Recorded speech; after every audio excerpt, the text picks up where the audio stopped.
Hey, what's up everyone? Jeremy aka Wild Child Inc. here, and today I'm going to address some overheating issues with the G35, so enjoy the video.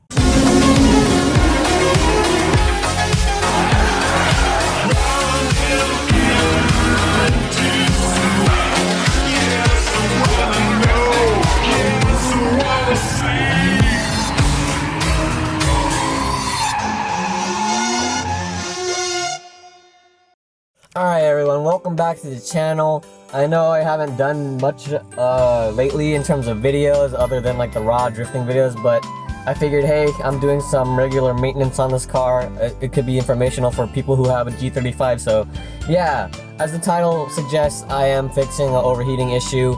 I've had this issue before, about 5 years ago or 6 years ago with my original engine, and it's a pretty common issue with the G35 or the VQs in general, and it's the thermostat. My biggest fear when I got the new engine was that the thermostat was going to go out, because I had that issue when I first got the car, and evidently it did happen last weekend actually. It actually did have some signs of it going out like 2 weeks ago when I did that Grange track day on the way back from Grange, 3-hour drive down from Apple Valley down to San Diego, and I was a bit worried that I would have to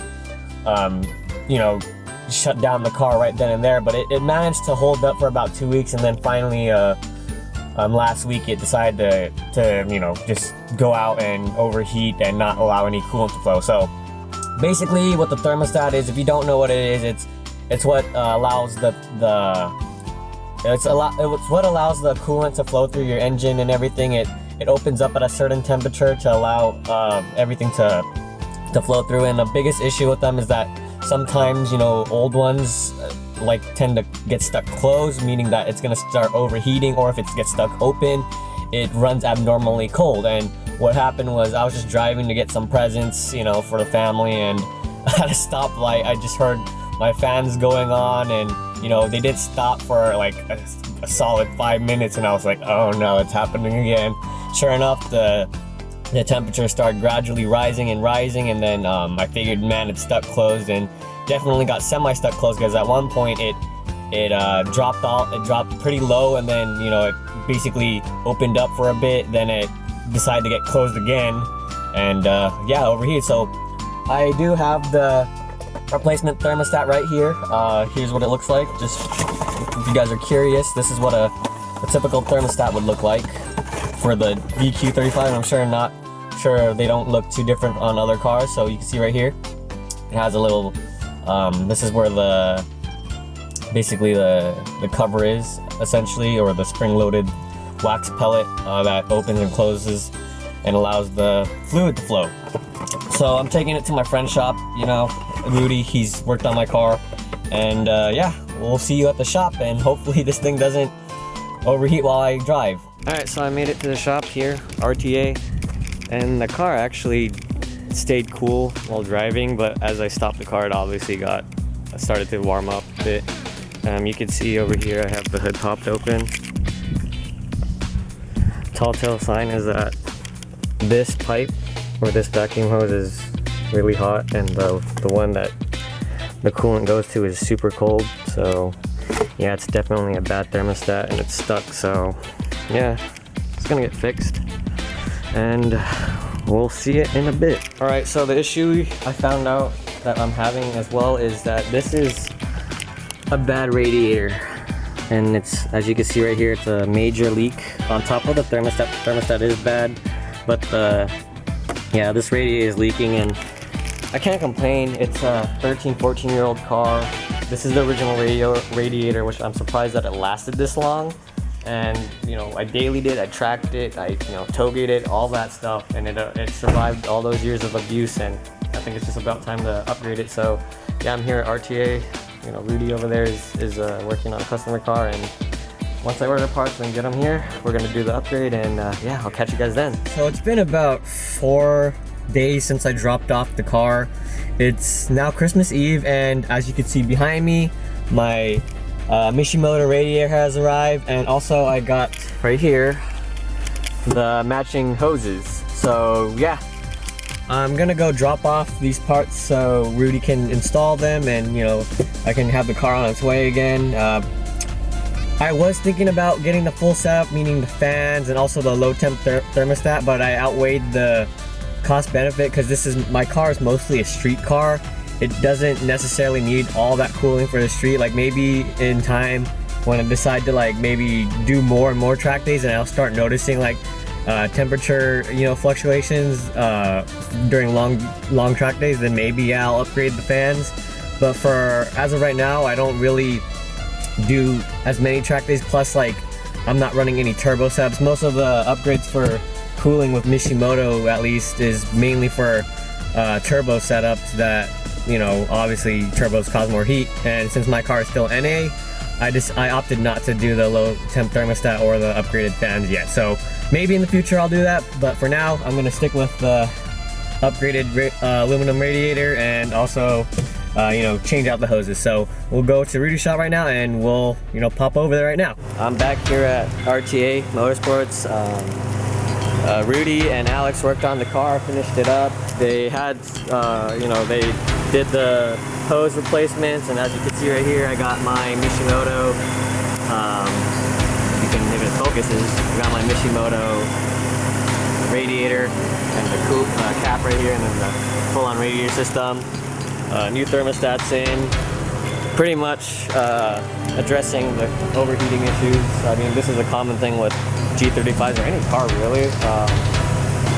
It's just that with the G35, this is the second time I had a thermostat issue, and like I said, the same issue happened on my old engine at around the same mileage as this new lower mileage engine, and I was kind of like hoping that it wouldn't happen again, but it did, and took the opportunity to decide to upgrade the cooling a little bit. Like I said, I did the upgraded radiator, bigger radiator, full aluminum, and then change the hoses, and then the thermostat. I opted not to do the fans and the low thermostat.